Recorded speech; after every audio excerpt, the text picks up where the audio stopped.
Okay, good morning. We're going to go ahead and get started. And before we do the Pledge of Allegiance, I just want to let you know my name is Shiloh Eggers, and I'm the Vice President of Landmark National Bank. And to begin with, I just want to read a little motivational story. I think January is a time that everybody starts to set goals, and so I just want to read a quick story. On the best sunny day, the most powerful magnifying glass will not light paper if you keep moving the glass. But if you focus and hold it, the paper will light up. That is the power of concentration. A man was traveling and stopped at the intersection. He asked an elderly man, "Where does this road take me?" The elderly person asked, "Where do you want to go?"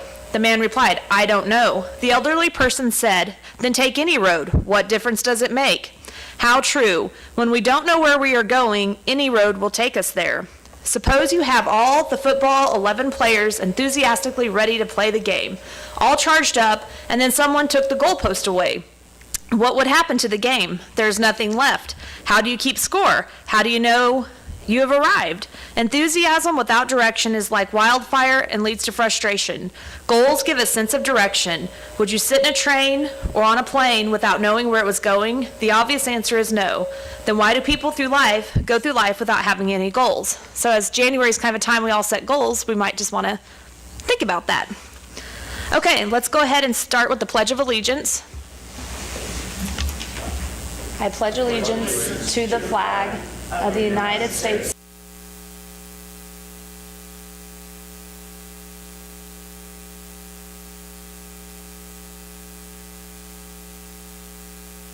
Okay, we're going to go ahead and turn over the city update to Carl. I think he's got a little slideshow for us.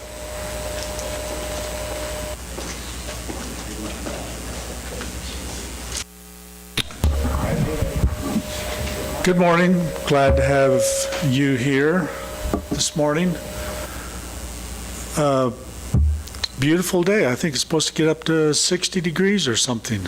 And seems like whenever the weather is forecast to be really nice on a Friday, our department heads all sign up for vacation. And it would be bad news if we had a disaster on a Friday because nobody would be around. I was thinking this morning of putting together a summary of the last 4 years of projects and highlights. And after putting it together, I thought, this is just not going to work. And I thought about a presentation Bob Hawk had made at the Rotary Club about a year ago where he focused on some of the historical buildings in Iola.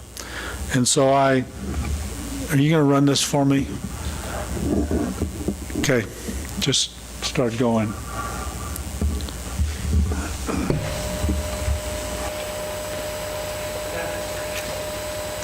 Start going.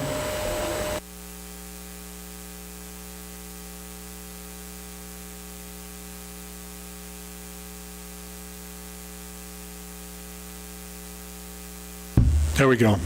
Okay, the first one here, Donna says, is from the 30s. This is a picture of the building of the levee out on the Iola River. And you notice how the men are pulling the hand carts across this, the wheelbarrows. So most of it was man labor, but it's kind of interesting how that was built. Now I'm just going to have Kara kind of go through all of these other pictures while I'm talking. But it's kind of interesting to go back and look at these buildings. I got to get a quote here from Bob Hawk.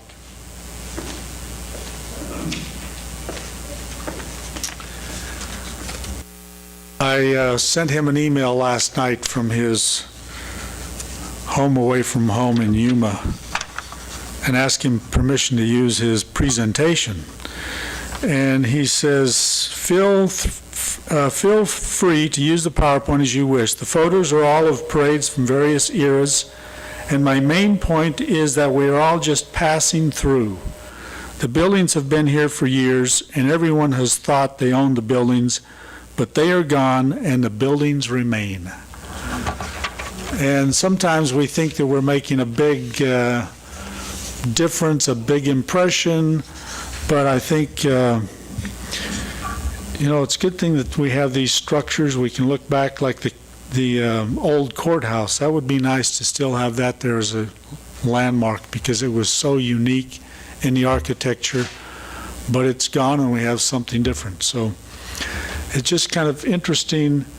One of these here was this building that the Historical Society is in, and it was fascinating to see what it was used for when it was first built. I think that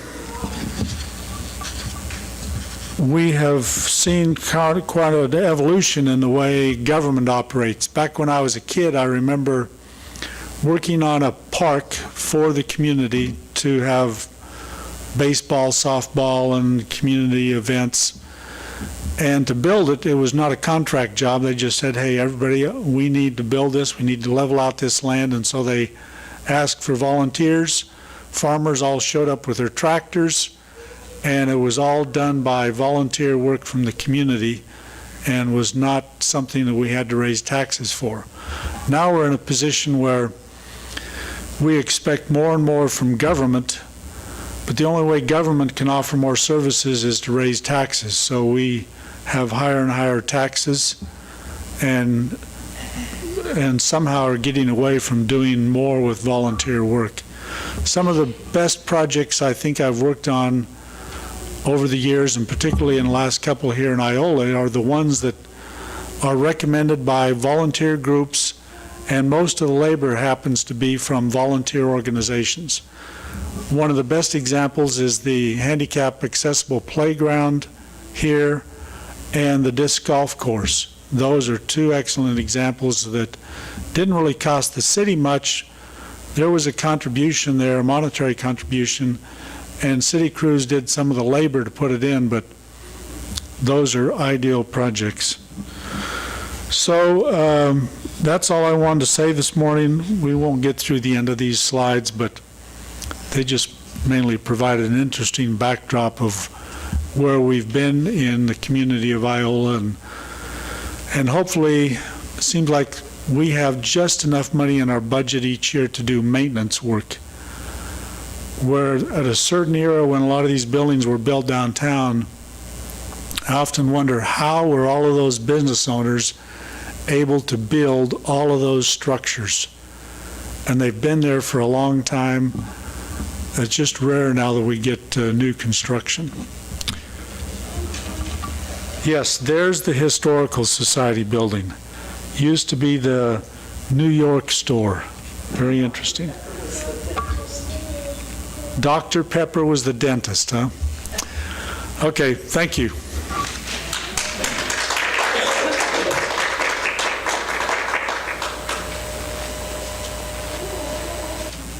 All right, Carl, I really appreciate you sharing that. It kind of makes us want to have a sense of community and get back to our roots of volunteering and helping. I'm going to go ahead and turn it over now to Susan Lynn with the newspaper. If not, we can, okay. She doesn't have a presentation or anything to give today, so then we'll go ahead and turn it over to Bob Shaughnessy with Scoops and More. Come on up, Bob. It's warm enough we can have ice cream. It's never too cold for ice cream at my house.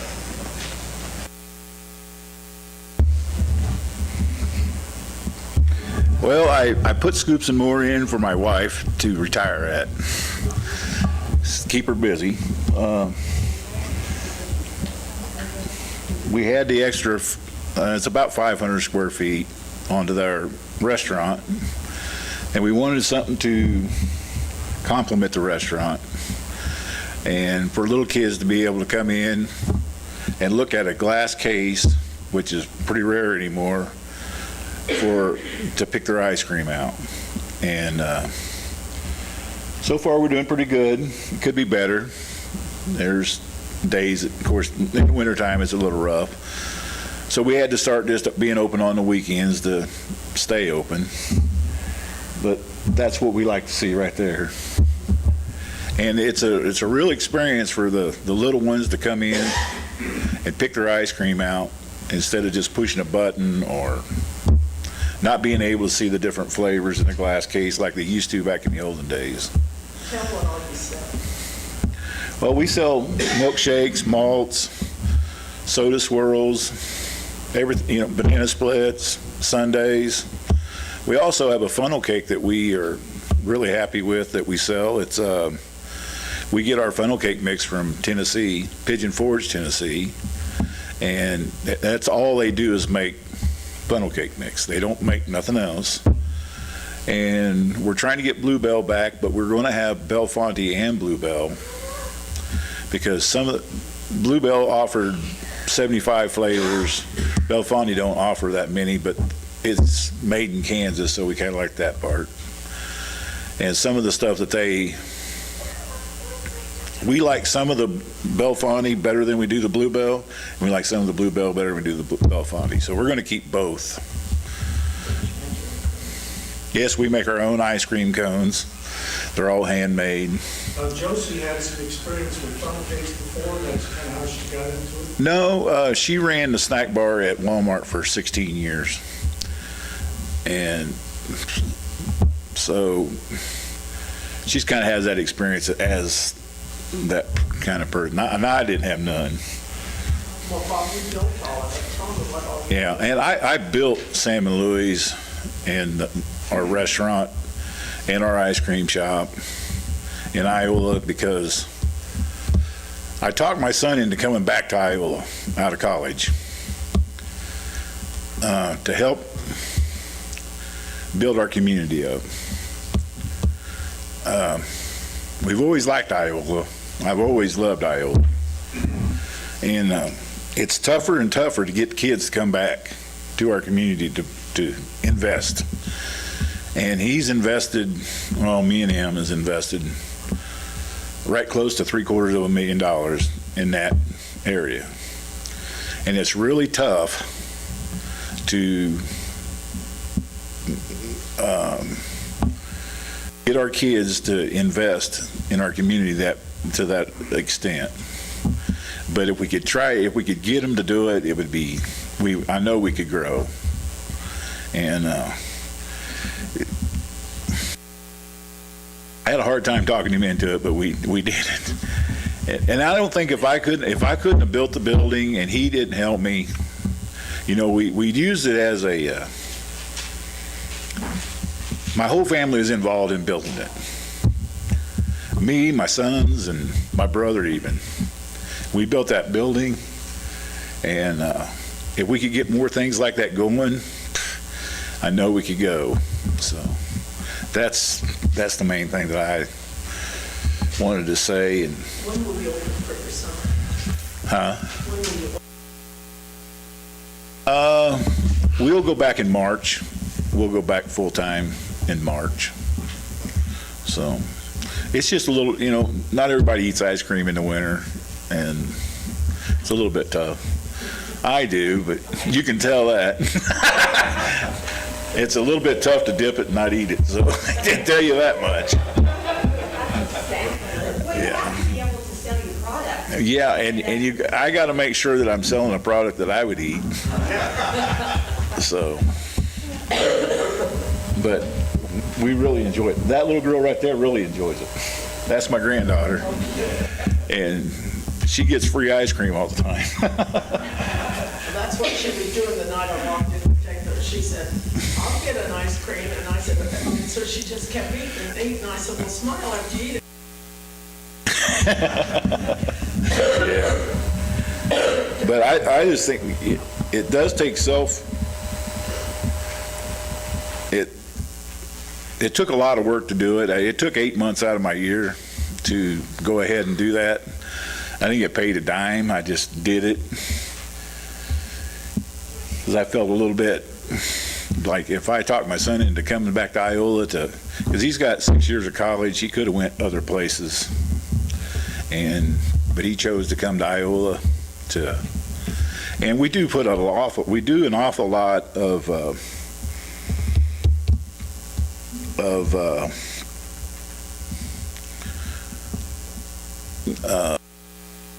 raising money for different areas, in our community. We opened up, we donated $2,500 to to the little kids park over here, and we donated $2,500 to the library. And then he has all these fundraisers all the time, and that marble thing that you see in our mezzanine is the amount of dollars that we donated to different organizations all year long. And we're really community oriented. That's what we're for, as a community. And that's about all I got to say. Thanks a lot.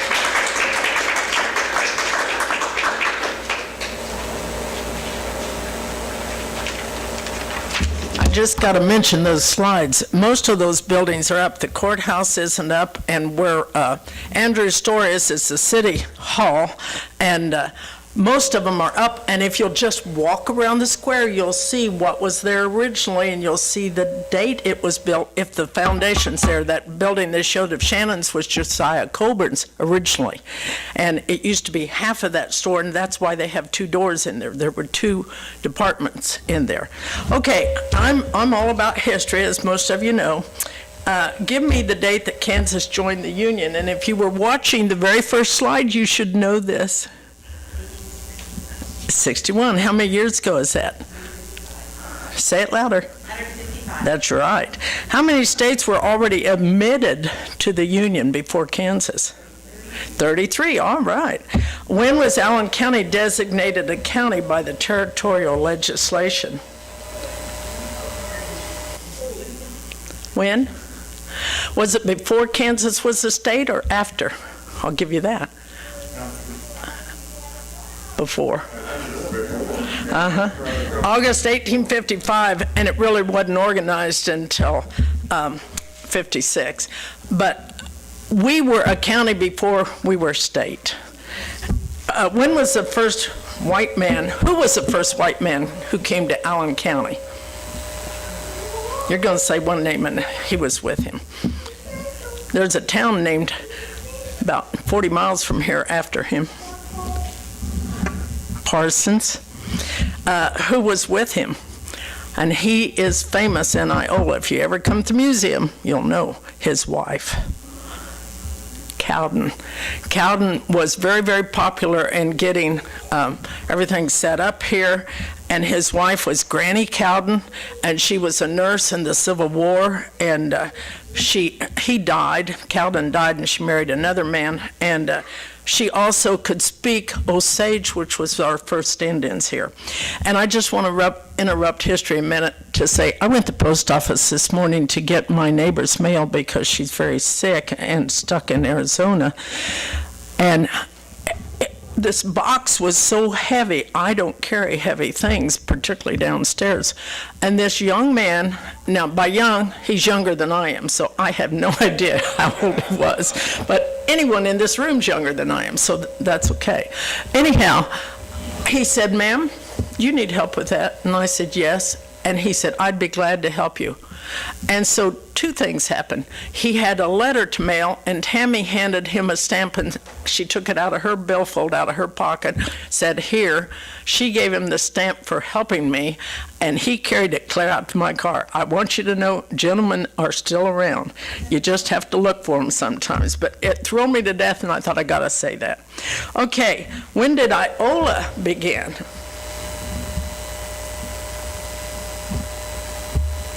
Want some hints? When? 59. He said 59. We were a town before we were a state.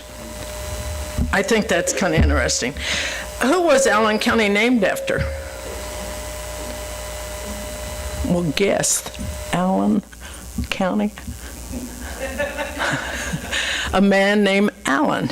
He was a senator in the state legislature from Ohio.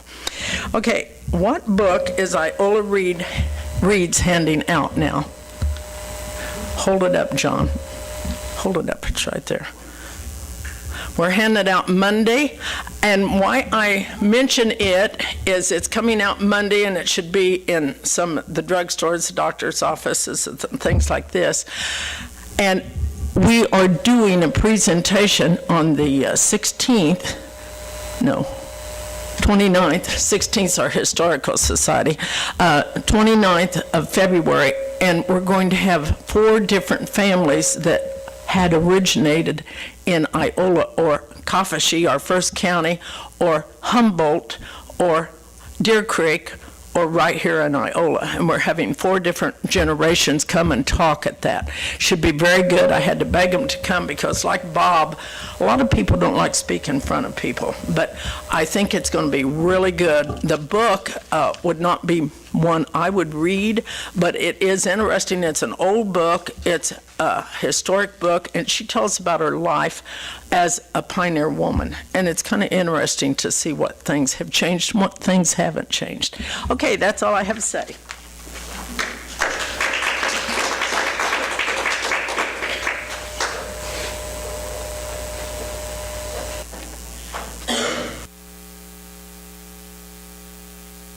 I'm John Brocker. I'm going to give you the real estate report. I did a few things a little bit different this time, but we're going to basically, some of it will be the same. As of this morning, there were 36 listings on the MLS. The low was 7,900, high was 220,000. Medium list price was 81,450. Medium days on the market was 107. Average size house was around 1572, 3-bedroom, 2 baths. Now, the calculations this time will be from the beginning of the year, January 1 to December 31st. Not like I had done because we were into a month. But anyway, in 2014, we had 38 closed sales in the MLS.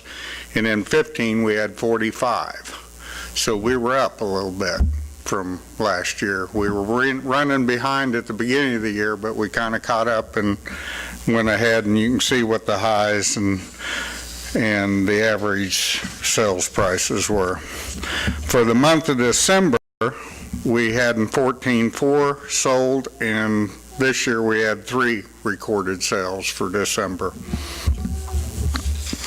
For the county, and this will include again Iola in those figures, there is 50 listings for the whole county, and again lows 7,900, high 220,000. You can see that. For the county, again sold beginning of January 1 to December 31st, there was 52 and 14, and you can see there was 60 and 15, so it was up 8 sales for the whole county. You again see highs and lows in that. And I see I didn't change. Oh, she's already ahead of me, isn't she? That's all right, but I noticed the one before. But anyway, I did something a little different. I wanted to compare us against different communities that are in our area. So what I did was I went on the MLSs and pulled what they did.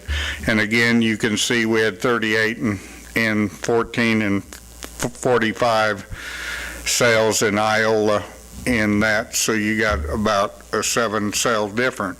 But now you look at Chanute, they had 73 sales in 14. They only had 72. So they were down only 1 sale, but they were down.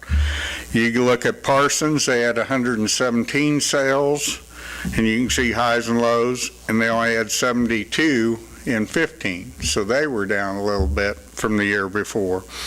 Independence, you can see they had 162 sales in 14 and 155 sales in 15, so they were down. The only other city that was up was actually Coffeyville, and I would have never guessed that. If you'd asked me that question before I did my research, I would have told you they'd have been down because of everything that's happened in that area. But in reality, they had 108 in 14, and they were up 116 in 15. And that's kind of surprising. But they did have a lot of repos, and I know a lot of repos did sell down there in that time period because we handled a bunch of them. So, and then I did not throw in the state, but the state actually was up, I think it was 2.1% for December in the state of Kansas, where the year before, in 14, it was up like 7.9%. So we were down in November, but we were back up a little bit in December for the whole state of Kansas. Do you have any questions? No questions. It either means I did a good job or a bad job. So thank you very much.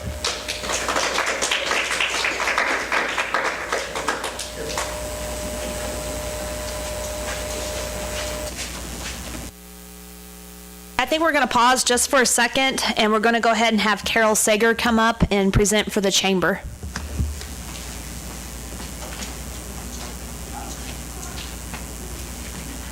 Thank you, Shiloh. The chamber, as always, we're continuing our membership drive, so that's something that's ongoing and always. And we're enjoying the Downtown Merchants Association. We're trying to reorganize and re-energize that. And I'm also working on the market days, which will be a Mother's Day promotion with all of the downtown merchants, hopefully. And they have done it in the past, and they wanted me to take it over. And so it's something that I'm going to be working on and will be ongoing. We hope to re-energize the trolley and get it back going and more in the forefront of people's minds to use. We want people to use it for weddings and any type of class reunions. I mean, there's so many things that we could do with the trolley. I think we just need to make it forefront in people's minds. I think it's kind of slipped back a little bit, and it's really a fun. I don't know if you've ever used the trolley or been on the trolley, but it is a lot of fun. We rented it for our class reunion one year and drove around and saw all the sites that were meaningful to the class of 78, which was me, and Bob was one. Bob and I are classmates. And so I think that if people realized how much fun it can be, that we could utilize it a lot more.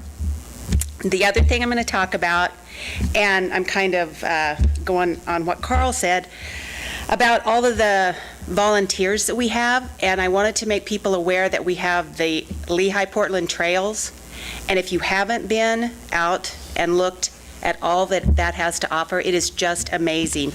And we have a little pamphlet that I believe probably Thrive has printed. Yeah, Thrive printed, and we have it at the chamber office, and they're needing volunteers, and every Saturday they have volunteers come out. I know my husband goes out, and this Saturday they'll be out there, and they cut down trees, they're making the paths, and it's just absolutely beautiful.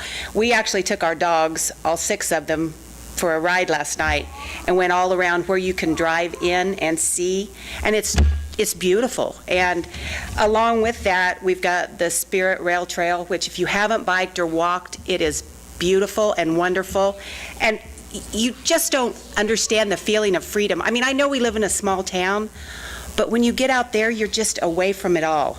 And then the Prairie Spirit Trail, which is the 50-mile trail from Iola to Ottawa. And again, we have people come in the chamber asking about information for these trails. And the last gentleman that came in, I said, do you mind if I ask where you're from? And he said, Kansas City, but we've heard so many wonderful things that we want to come down and we want to know. And the other thing they've asked, I've had several questions asked, and I just would like to make people aware that we have a lot of people interested if we have any bed and breakfast. So if anybody's interested, I think there's a need for a bed and breakfast in Iola. Bob, do you have any more children you want to bring home? And I think that's all I've got, but I really do encourage you to look into all the trails that we have and possibly being able to volunteer or letting anyone you know that might like to get out. And it's a lot of community and camaraderie, and it's good for everyone. Oh, Donna says there's poison ivy on the trail, so if you're allergic, stay away from that and wear gloves and boots and everything. But it is really a nice environment, and you should at least go out and walk it and look at it or bike. So anyway, thank you.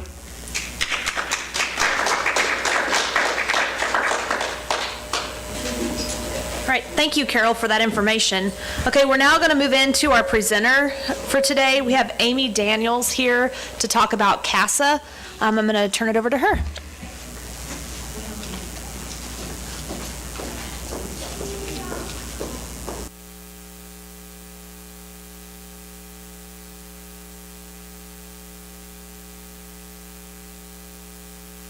Okay, did we want to show the little video to start with? I'm Amy Daniels, and I am the Director of Court-Appointed Special Advocates for Children. It is a nonprofit organization that has their headquarters here in Allen County, at the Allen County Courthouse. The program actually serves the entire 31st Judicial District, which is Allen County, Neosho, Woodson, and Wilson counties. So even though our main office is in Iola, we do serve 4 counties. I'm going to show you just a very brief public service message that's produced by the National CASA organization for TV and radio, and it just kind of starts out what it is we do as child advocates.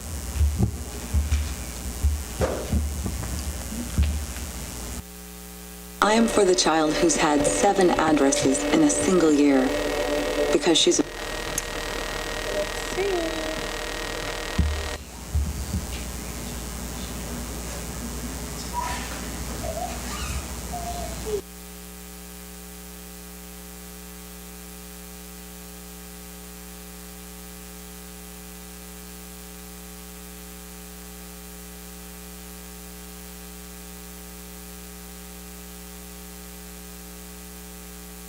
father abused her. And her mother couldn't believe her. She is the child I am for. I am a CASA volunteer. I am you.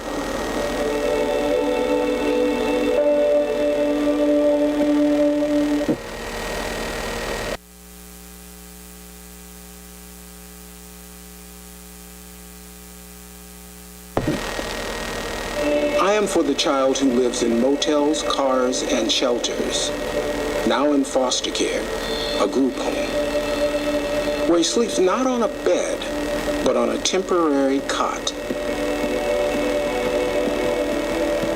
He is the child I am for. I am a CASA volunteer. I am you.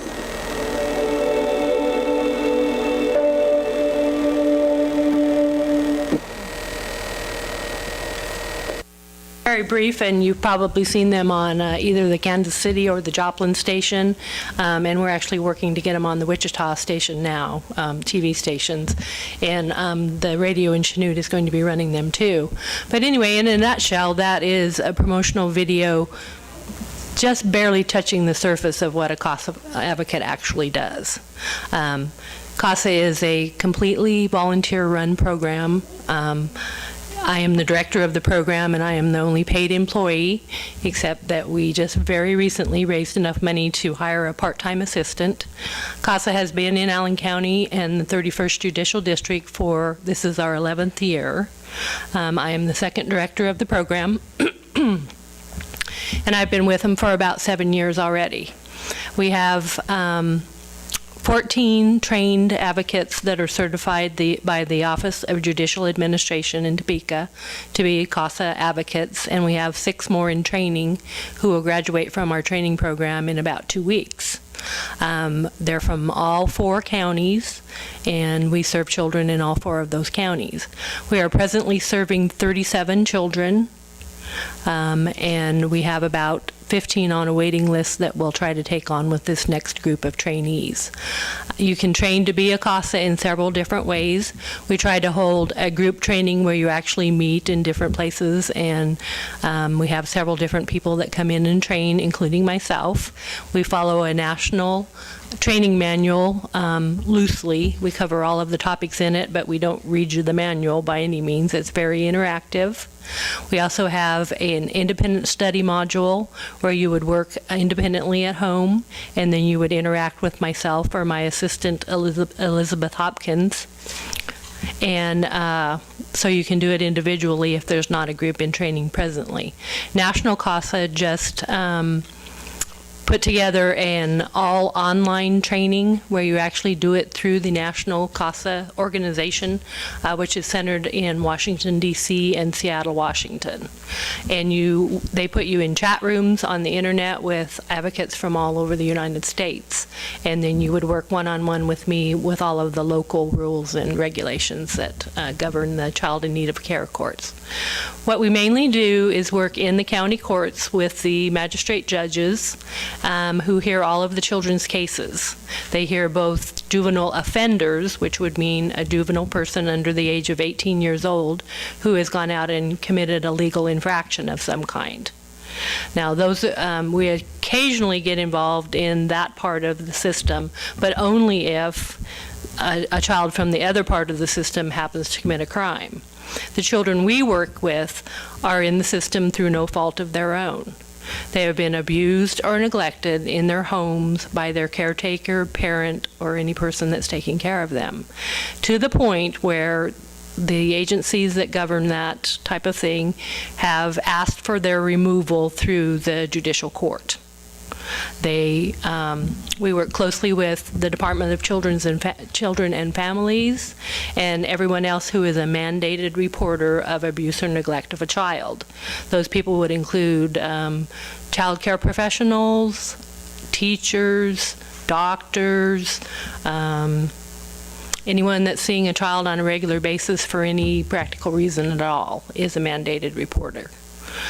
So we work closely with those other agencies. When we find a child that needs to be brought into the system, which is not what we do, they usually go through the Department of Family and Children, and they call it into the state hotline and say that a child is being abused or neglected, and the abuse investigators from DCF go out and investigate that happening. The other way that children come into the system is through law enforcement, and that's where a law enforcement officer, be it a sheriff, a town police officer, or a highway patrolman, gets into a situation where they find that a child is being abused or neglected. It can be in the midst of a drug raid, a car crash, a DUI stop. They find a child wandering on the street, or they get a call that one is wandering on the street or has been left alone. So there's all different kinds of ways that a child comes into the system.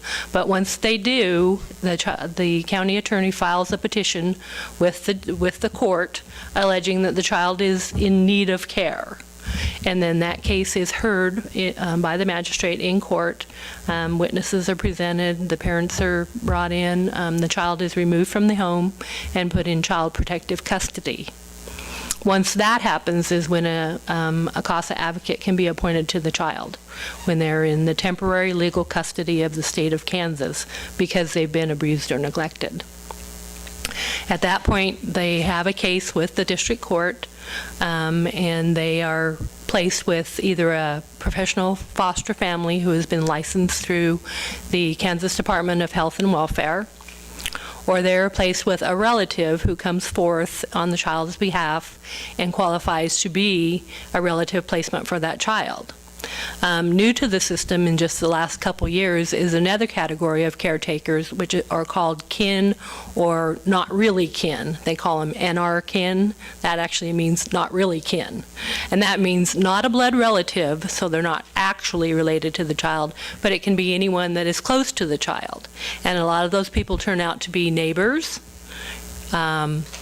friends of relatives, teachers, clergy people, child care providers that know the child already and step forward when that child's in trouble and needs a place to be. It's always much better to keep the child as close to their family as possible, since they can't be right in with their family because there's some problems in the home. The top 4 reasons that children come into custody for abuse or neglect, the top one is substance abuse. Their parents or caretakers are under the influence of alcohol, drugs, or other intoxicating substances and are not caring for the child. Most of those cases involve neglect, not abuse. So most of our cases are neglect, not abuse. Now, I'm not saying abuse doesn't happen, because it does, and a lot of times, along with neglect, you'll get some more milder forms of abuse. We actually do deal with severe forms of abuse, and that would include emotional and sexual abuse, and emotional abuse as well. So we deal with all forms of abuse and all forms of neglect. And the way this happens is we take people who volunteer from the community, and it can be anybody. And everybody is welcome, and we've had people from all walks of life, all occupations, and all level of education. It doesn't take a degree, it doesn't take any special training except what we provide. And we've had people from all walks of life do this. We have had about 40 advocates lifelong. We have 2 people that began with the program in 2004 that are still with us today. People tend to stay with our program because you really feel like you're making a difference for a child, and you are. You're making a difference for a child when they need you the very most. Being removed from your home and everybody you know is a very huge trauma for a child, but it's necessary. And take it lightly. Law enforcement doesn't take it lightly. They only remove children when it's absolutely necessary to do so. So what we do is we train people from the community, and it's a rather rigorous training. You put in 30 hours. And then you're certified by the Office of Judicial Administration as being a fully trained CASA advocate, and you are sworn in as an officer of the court by our local court judges. Once you've reached that status as a certified advocate, then we appoint you to a child or a group of children who are siblings and whose case is being heard by the court as one. You can have up to 2 cases, and that can mean 2 children or 1 child and a group of children, depending on how it works out. And at times when we really have a lot of children, you can have a 3rd case with the express permission of the chief judge, which is Judge Kreitz. And that's the way we're serving 47 children with 14 advocates presently. A lot of them have sibling groups. That said, as an advocate, you visit the child at least 1 time per month for a minimum of 1 hour in their family setting, be that a foster home, a relative placement, or a not really relative placement. You go there, you visit with the child, you talk to them about how they're doing, what services might need put in place to help them cope with different things. You assess whether they need educational help, developmental help, mental health help, whether they need more visitation with their parents, less visitation with their parents, how they're doing, how they're feeling about the case, what their wishes would be at this time. You visit with the foster parents or relatives that are caring for that child and get their opinion on how the child is doing.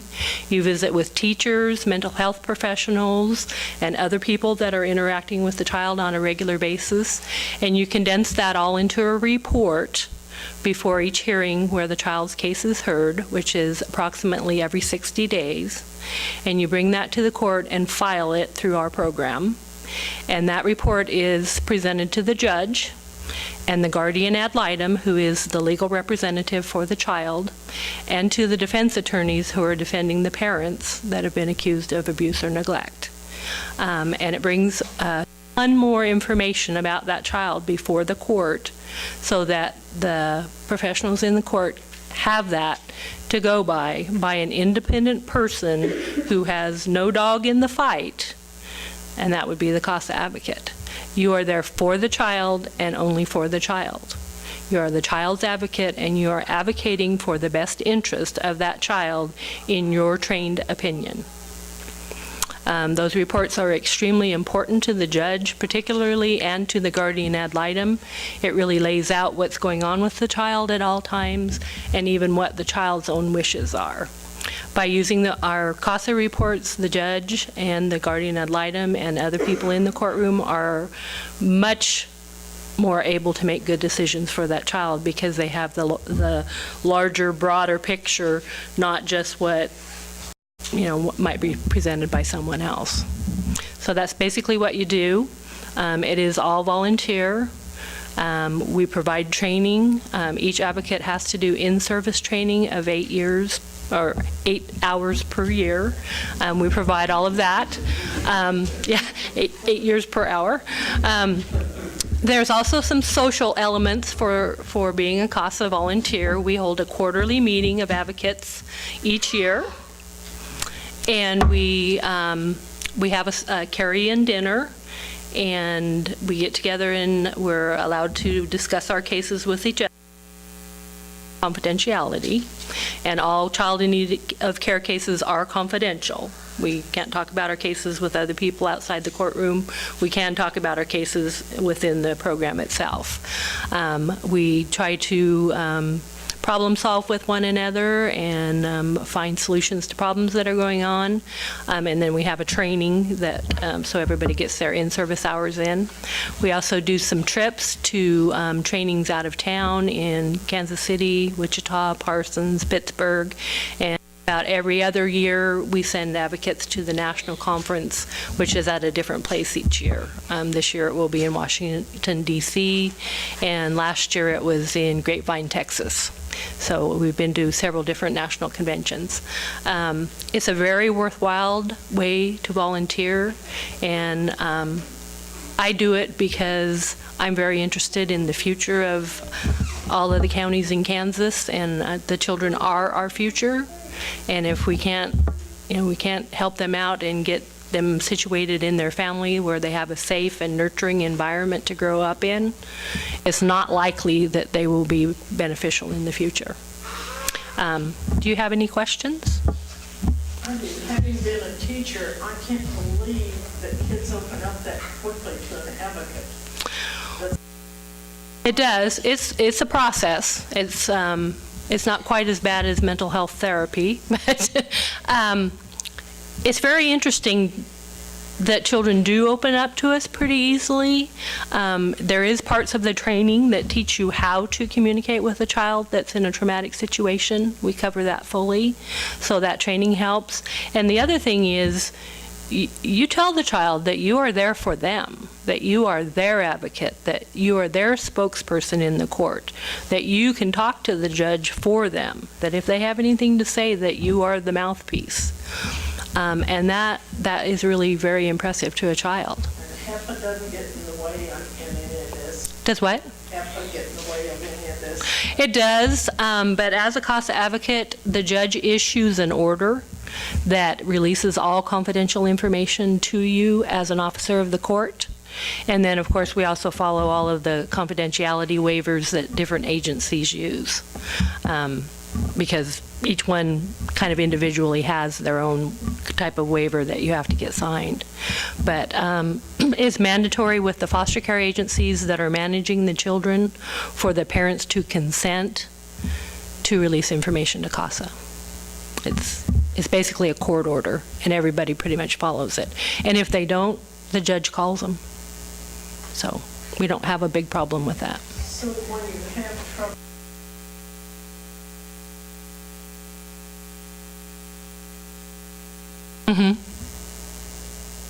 what do you do about that? Because we had some problems with that. Releasing information to foster parents? We had problems with the foster parents not getting the kids to school. Uh-huh. And we were we knew it. We would tell the probate.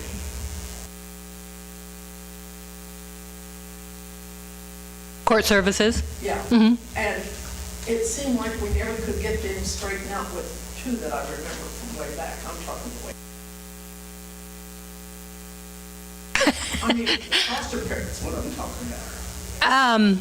The foster parents are managed by the foster agency, who at this time, KVC Behavioral Health Care has the contract to provide foster care for all children in this part of Kansas. And they are centered in Chanute. Their main office is in Chanute for these 4 counties. As a foster parent, you have to be sponsored by an agency, which basically means you have to be affiliate with the agency. Foster parents are not employees. The money that they receive for caring for the child is reimbursement for what the legislature has calculated is a reasonable amount to raise a child on.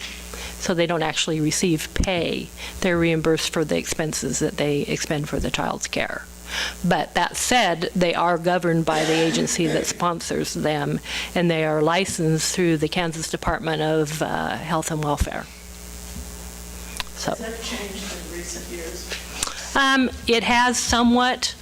Years and years ago, all foster care in the state of Kansas was managed by SRS, which has become DCF. And then I think in the late 90s, they went through what was called privatization, and that's where it was turned over to a contractor rather than a state agency running it themselves. Now, you might have noticed lately in a lot of press, there's been a movement to switch that back and not have it privatized, to actually have the state agency take over foster care again and start running the whole system. I don't look for that to happen, but I'm neither here nor there on whether that'd be better or not. We do interact a lot with foster parents that in this area particularly, because the contract also calls for children to remain as close to their home base as possible and in the same school system if at all possible. That doesn't always happen. They might end up in an adjacent county, and occasionally they end up pretty far away. When they end up pretty far away, that's not a reasonable distance to drive as a CASA advocate. We contact programs in other counties, and they provide what's called a courtesy CASA. That CASA actually goes out and sees the child and reports back to the CASA at our agency. Amy, are most of the children in foster homes, or are they? I would say it's about half and half. Okay. It's about half and half. And there's a preference for placing them with a relative or a kin, if at all possible. And that's for two reasons. One, because it's psychologically, it's always better to keep them as close to their family as they can when they can't be with their parents or legal caretaker. It's much less trauma for the child, it follows their more natural routine, and it keeps them closer to their family. Now, as the case goes on, and there's not been a lot of progress made, we're also looking at other placements for that child if they can't go home again. So having them placed with relatives is always a good thing, because that relative may end up taking over in the end, because not all children go home. But all of them that you work with have been removed from their home? Yes. Once in a great while, we will have one that is called informal supervision, and that is where they take the children into DCF custody. So they're basically a ward of the state of Kansas, but they're placed at home. And they do that when there's problems in the home that really need to be solved, but it hasn't risen to the level where the child absolutely has to be removed from the home. So they place them in DCF custody. The foster care people and other agencies work with the family, but the children are safe enough at home that they can leave them there. We don't get appointed to those cases very often, because the magistrates normally appoint us to kind of the worst case scenarios, because there's not a CASA for every child, and they use us to help with the more difficult cases. What would be the impression by the family and parent? Would leave the child in the home. You mostly find that when there might be like unsanitary conditions to the point that the child has to be removed temporarily, and then they can go back, but then they don't want that to go back into that kind of condition. You know, they get the home cleaned, fixed, monitored, and then there's agencies that are working with them to maintain that condition. They put people in the home every night. They never knows who's coming. Yeah, that can happen too, that the child's being kind of farmed out to different relatives, or there's a lot of people going through the family home that makes it unsafe for the child.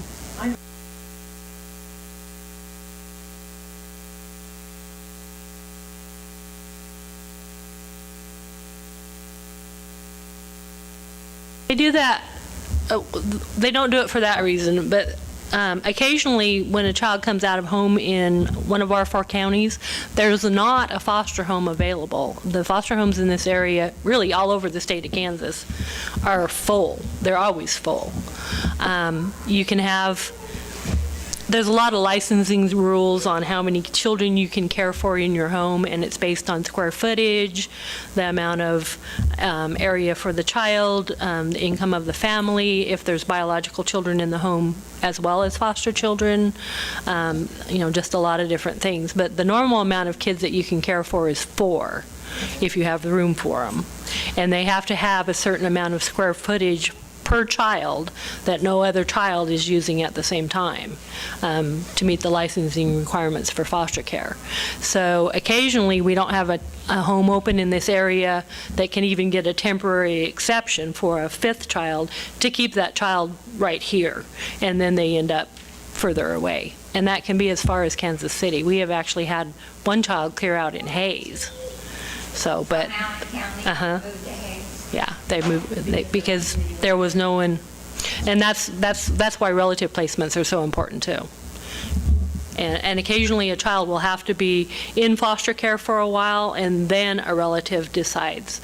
The foster care agency and CASA are constantly looking for relatives that can provide for the child, but it's not often that relatives step up right away. For one, they don't know about the case.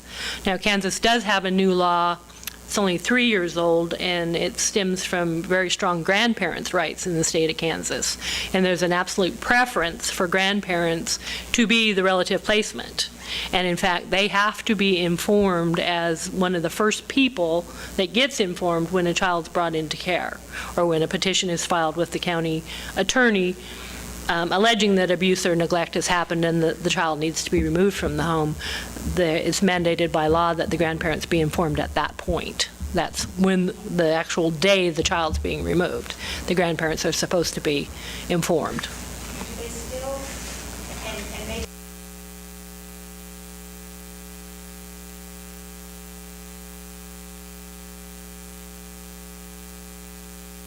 Uh-huh. And I had a little boy one day that, they just came that morning and moved him, and he was. It does. It's not good for him. It's not good for him. He had a lot going against him, and it just broke my heart. It normally would not happen instantaneously, and perhaps you didn't know about it, but other people did. For a child to change placement, if in an emergency situation, it can happen in a 24-hour period. And that would only be if there was a huge problem in the relative placement or the home, to the point where they might be endangered there. And that can happen when another foster child alleges that something happened to them in a foster home. Then they normally remove the children until that can be investigated. And on the whole, more than 90% of them, nothing happened. Nothing happened in the foster home. In fact, right now I just got some statistics from DCF that talked about re-abuse in a foster home. Whenever that happens, there's a huge story in headlines, child abused in foster home or killed or missing or whatever. It only happens like 1.8% of all children, and right now there's 6,800 children in custody in the state of Kansas in foster care. how many did you say? 6,800 In foster care? in foster care. Numbers really up. Yeah, that's as high as it has ever been. We were actually on a downhill trend, or, better. That would be uphill, but I mean, less and less children over time for the last 5 years. But now it's as high as it has ever been. Yeah. That's a lot of it. Yeah, drugs is a lot of it. Poverty is the other. And I didn't finish the top 4 reasons why children come into custody, and that's important. Substance abuse, poverty issues, mental health concerns, and lack of parenting skills. Never learned to parent. So. Find circles help. Yes. We have had several clients, families that have gone through circles, and it's a wonderful thing. I think that's a great. Okay, you said you're serving 37 kids and there's 15 on the waiting list. At least. But really, the waiting list, if you had enough advocates, Yes. you could serve 200. Yes, the more advocates we have, the more, our goal, stated goal in our mission, is to have a child advocate for every child. And if you had Every that, child. you would need how many advocates? Well, in 2015, there was more than 180 children brought into the system in this district alone. And that does not include all the children that are still in the system from the previous years. So I don't know exactly the number because the court tracks them different, but I would say that right now there is probably more than 250 children out of home in these 4 counties. There's more than 100 in Allen County alone. Yeah. I'm glad you asked that. CASA has the most eclectic funding base of any organization you will ever find. We are not state supported, although we get some money from a grant that we have with the state, and it comes off the fees from birth and death certificates. And it goes into a fund called the Permanent Families Fund, and CASA wrote a grant to get money from that fund. We get about $3,000 a year from that fund.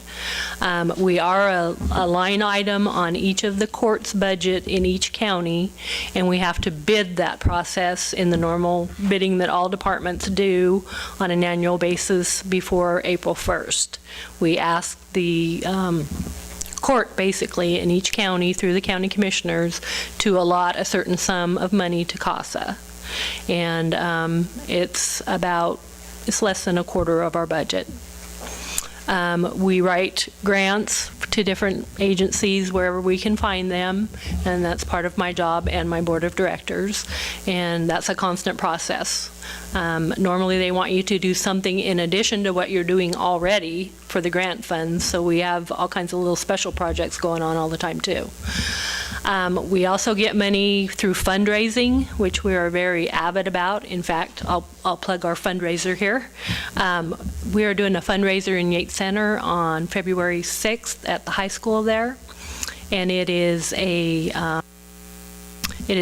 sponsored by us for the first time ever. Someone's doing a fundraiser for us, and it's being done by the studio in Yates Center, which is a dance and tumbling and musical group school, basically. And Megan Weber is the owner of that facility, and she has 5 other teachers that work with her, and they put together this night of music and entertainment that's going to occur at the high school in Yates Center on February 6th. Tickets are available on the CASA Facebook page and on the studio's Facebook page, and she'll actually deliver tickets to you, or I will. And there's 19 acts of all different varieties that are going to perform. We're going to have a concession stand and a silent auction in the hallway of the auditorium, and auction items are being donated by different people and entities and businesses. And also the art department at the high school has several original artworks that are also going to be auctioned on behalf of CASA. We also hold an annual golf tournament at the Allen County Country Club. We do a great big fundraiser in April, which is Child Abuse Awareness Month, or actually National Child Abuse Prevention Month. And we do that with Pumpin' Pete's Corporation of Erie. And they take that to 44 of their stores in the southeast part of Kansas. It's similar to the Muscular Dystrophy Shamrock program. Have you ever seen that? Ours is a blue pinwheel symbol, which is the national symbol for prevention of child abuse. And it's like that. You go into their stores and they'll ask you if you would like to make a donation. You get to sign a really pretty pledge card that hangs in the windows in all those stores. So those are our main fundraisers, and then we do 3 to 4 other smaller ones per year too. We also do a holiday direct mail campaign, which is basically a letter asking you to make a donation to CASA. That went out to about 500 people in November.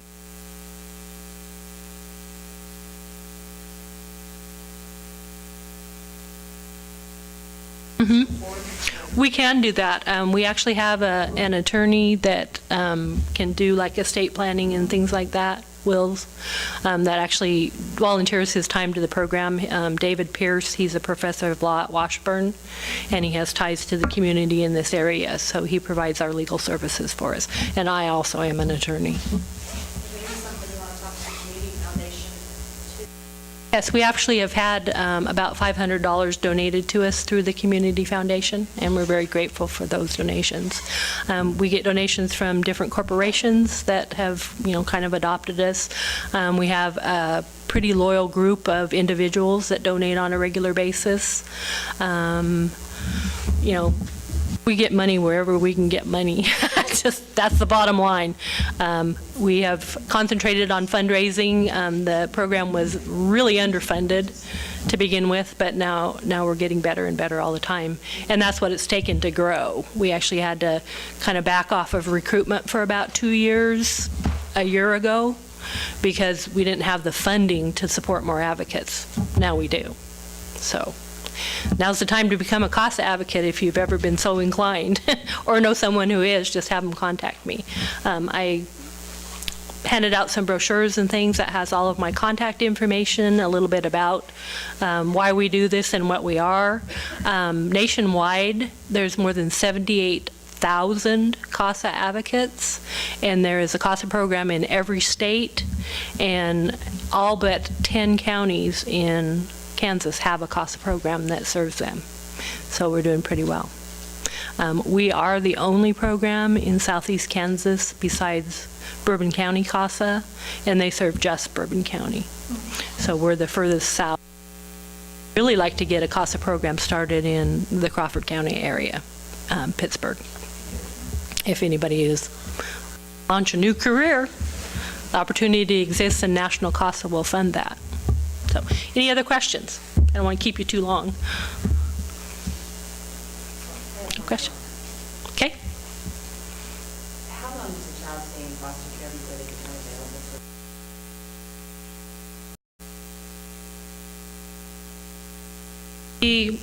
The federal laws that govern child in need of care cases, because all child in need of care cases are partially federally funded and have to go by the federal guidelines, that they can't really consider any other form of permanency besides reintegration until the minimum of a year has passed since the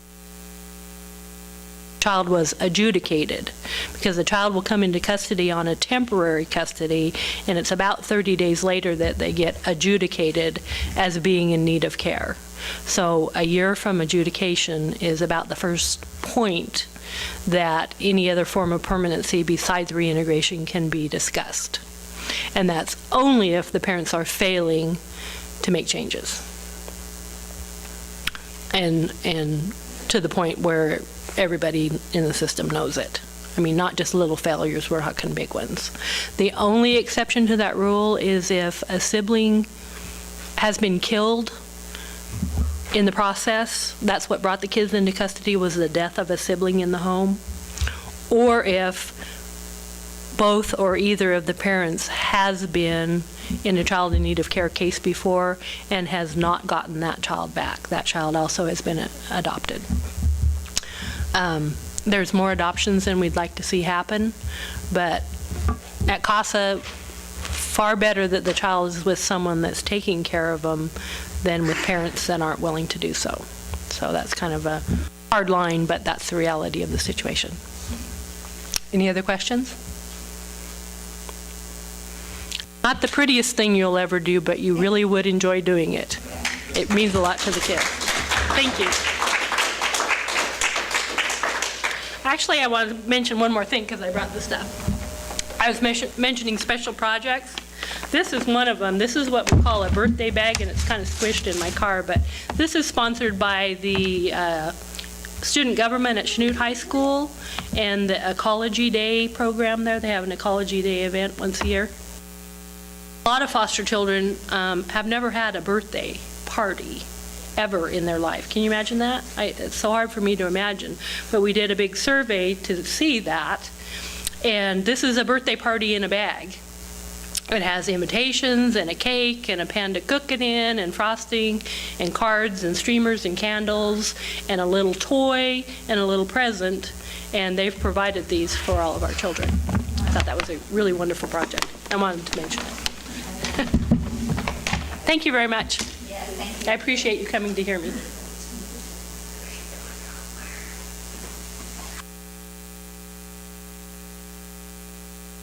That's going to conclude our meeting, and I just want to tell Amy thank you for coming. As a new mother, it's definitely pulled at my heartstrings. One thing that I'd encourage everybody to do is if you cannot volunteer for CASA, is maybe consider giving a donation to CASA. I just really appreciate the message, and thank you for all your service. So until the next time, everybody have a good weekend.